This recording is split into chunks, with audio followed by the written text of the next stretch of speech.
অভিষেক বন্দ্যোপাধ্যায়ের সাংসদ অফিস ভাঙায় আপাতত স্থিতাবস্থা জারি করল কলকাতা হাইকোর্ট।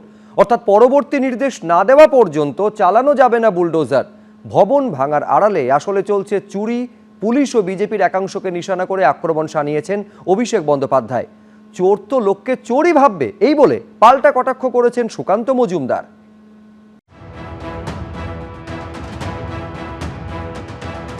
থমকে গেল অভিষেক বন্দ্যোপাধ্যায়ের আমতলার অফিস ভাঙার কাজ। আপাতত ডায়মন্ড হারবারের সাংসদের অফিসে চালানো যাবে না বুলডোজার, নির্দেশ দিল কলকাতা হাইকোর্ট। আমতলায় অভিষেক বন্দ্যোপাধ্যায়ের অফিস ভাঙার প্রক্রিয়ায় স্থিতাবস্থা বজায় রাখার নির্দেশ দিলেন বিচারপতি রাজা বসু চৌধুরী। দক্ষিণ ২৪ পরগনা জেলা প্রশাসনের নির্দেশে শনিবার থেকে শুরু হয় আমতলার সাংসদ অফিস ভাঙার কাজ। রবিবারও সেখানে পড়ে হাতুড়ির ঘা, যার বিরুদ্ধে আগেই সরব হয়েছেন অভিষেক বন্দ্যোপাধ্যায়। যারা বলছেন অবৈধ, 15 তারিখ হিয়ারিং এর জন্য ডাকা হয়েছিল, সেখানেও আমাদের প্রতিনিধিরা গেছিল এবং কিসের বেসিসে কমপ্লেনটা ফাইল হয়েছে সেই কমপ্লেনের কপি জেলা প্রশাসন দিতে পারেনি। আর এই ঘটনা ঘিরে জলগড়ায় আদালত পর্যন্ত। বুলডোজার অ্যাকশনের বিরুদ্ধে কলকাতা হাইকোর্টে মামলা দায়ের করে লিপস অ্যান্ড বাউন্স। মামলাকারীর আইনজীবী কিশোর দত্ত সওয়াল করে জানান, আমতলায় অভিষেক বন্দ্যোপাধ্যায়ের দপ্তরের একাংশ ভাঙার আগে ওই ভবনের মালিককে শুনানির জন্য কোনো নোটিশই দেওয়া হয়নি। রাজ্য সরকারের তরফে পাল্টা সওয়ালে অ্যাডভোকেট জেনারেল সুরজিৎ নাথ মিত্র বলেন, গত 13ই জুন জানানো হয়েছিল কোন আইনের ভিত্তিতে ভাঙা হচ্ছে। ওই নির্মাণের কোনো অনুমোদন ছিল না। ছুটির দিনে কোর্ট বসিয়ে অন্তর্বর্তী স্থগিতাদেশ পাওয়ার চেষ্টা হচ্ছে। লিপস অ্যান্ড বাউন্সের আইনজীবী পাল্টা সওয়াল করেন, পর্যাপ্ত সময় না দিয়েই ভবন ভাঙার কাজ শুরু করা হয়েছে। এত তাড়াহুড়োর কি ছিল? বিচারপতি রাজা বসু চৌধুরী দক্ষিণ ২৪ পরগনা জেলা পরিষদের আইনজীবীর কাছে জানতে চান, ভবন ভাঙার কোনো নির্দেশের কপি দেওয়া হয়েছিল কিনা। জবাবে জেলা পরিষদের আইনজীবী বলেন, কোনো অনুমতি ছাড়াই ওই ভবনে 6.5 মিটারের বেশি উঁচু নির্মাণ করা হয়, যা বেআইনি। শেষ পর্যন্ত সব দিক খতিয়ে দেখে আমতলার ভবন ভাঙার উপর 31শে জুলাই পর্যন্ত স্থিতাবস্থা বজায় রাখার কথা বলেন বিচারপতি রাজা বসু চৌধুরী। অর্থাৎ হাইকোর্টের পরবর্তী নির্দেশ না পাওয়া পর্যন্ত সেখানে নতুন করে কিছু করা যাবে না। সাময়িক স্টে অর্ডার, নেক্সট ডেটে এটা শুরু হয়ে যাবে। আমি আশা করি বিচার ব্যবস্থার উপর আমার ভরসা আছে। ওয়েস্ট বেঙ্গল পঞ্চায়েত অ্যাক্ট অনুযায়ী এটা হচ্ছে পুরো বেআইনি বিল্ডিং। আর অভিষেক ব্যানার্জির এত জ্বালা কিসের? ওইটা তো ওর জমি নয়, ওইটা ওর বাপের জমি। এদিকে রবিবার অভিষেক বন্দ্যোপাধ্যায়ের আমতলার অফিসের সামনে দেখা যায় আসবাবপত্রে বোঝাই হয়ে গেছে ট্রাকের পর ট্রাক। যে অভিষেক বন্দ্যোপাধ্যায়ের তরফ থেকে যা বলা হচ্ছে সেটাই এখনো পর্যন্ত নিশ্চয়ই যুক্তিগ্রাহ্য।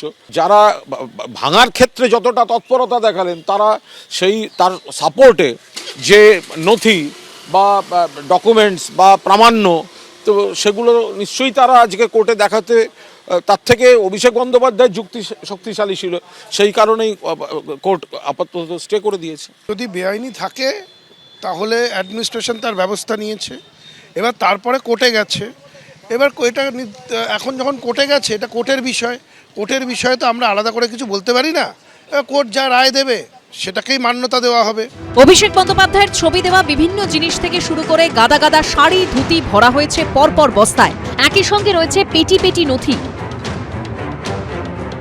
অভিষেক বন্দ্যোপাধ্যায়ের অফিস থেকে বিভিন্ন রকমের যে ফার্নিচার, সেগুলোকে একেবারে এখান থেকে বাইরে বার করে নিয়ে যাওয়া হয়। পাশাপাশি এখানে দেখতে পাচ্ছি যে অভিষেক বন্দ্যোপাধ্যায়ের এই যে অফিস রয়েছে আমতলা, সেখান থেকে হচ্ছে কিন্তু বিভিন্ন যন্ত্রপাতি বার করা হচ্ছে।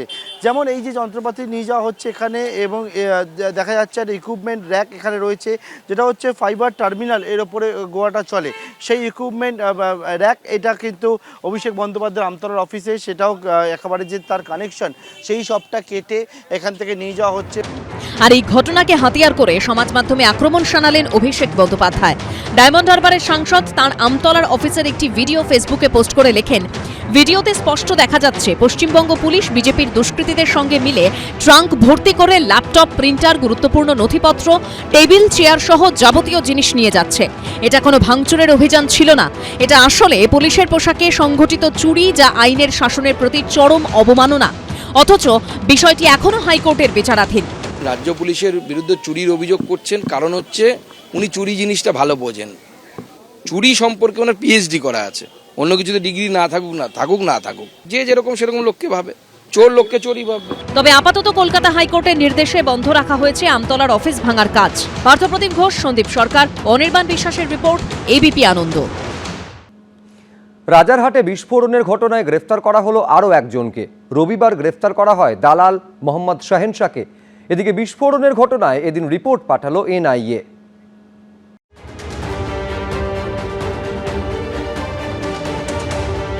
কলকাতার উপকণ্ঠে হাই প্রোফাইল এলাকা নিউ টাউন, আর সেই নিউ টাউন লাগোয়া রাজারহাটি শুক্রবার কেঁপে উঠেছে বিস্ফোরণে।